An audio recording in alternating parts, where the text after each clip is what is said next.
हमारे खुदावंद यीशु की अंजील मुक़द्दस लूका के मुताबिक उसका 13वां बाब 31 से 35 आयत तक। एक दिन बास फरीसियों ने आकर यीशु से कहा कि निकल कर यहाँ से रवाना हो, क्योंकि हेरोदेस तुझे कत्ल करना चाहता है।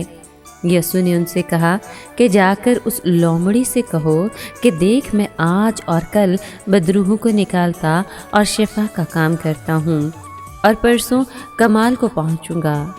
बस मुझे ज़रूर है कि आज और कल और परसों चलता रहूं, क्योंकि नहीं हो सकता कि नबी यरूशलेम से बाहर हलाक हो। ए यरूशलेम, ए यरूशलेम, तू जो अंबिया को कत्ल करता और जो तेरे पास भेजे गए उनको संसार करता है। कितनी बार मैंने चाहा कि तेरे बच्चों को जमा कर लूं, जिस तरह मुर्गी अपने चूज़ों को परों तले जमा कर लेती है, मगर तूने ना चाहा। देखो, तुम्हारा घर तुम्हारे लिए छोड़ा जाएगा, मगर मैं तुमसे कहता हूँ कि तुम मुझे हरगिज़ ना देखोगे, तवक्त के कहोगे, मुबारक है वो जो खुदावंद के नाम से आता है।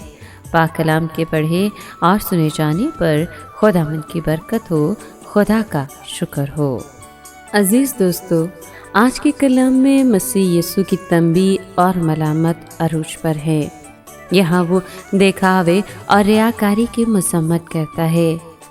हमारे खुदावंद ने हमेशा ही रियाकारी की पुरजोर मजम्मत की। अब वो रियाकार फरीसियों पर सख्त अफसोस का इजहार करता है। फ़कीह और फरीसी यहूदियों के तस्लीम शुदा कौमी पेशवा थे और इन मायनों में वो मूसा के जाननशीन या उसका इख्तियार रखते थे।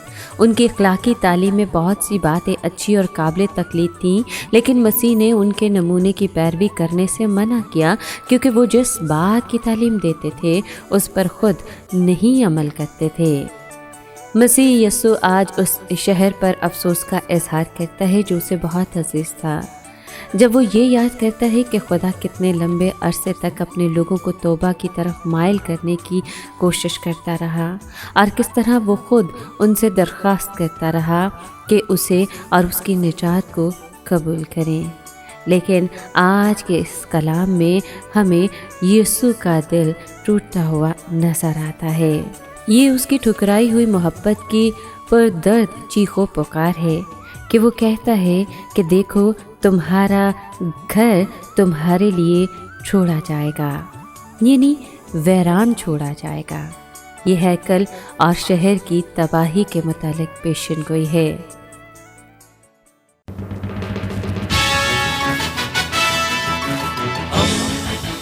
दोस्ती का पैगंबर, रेडियो वेरितास एशिया।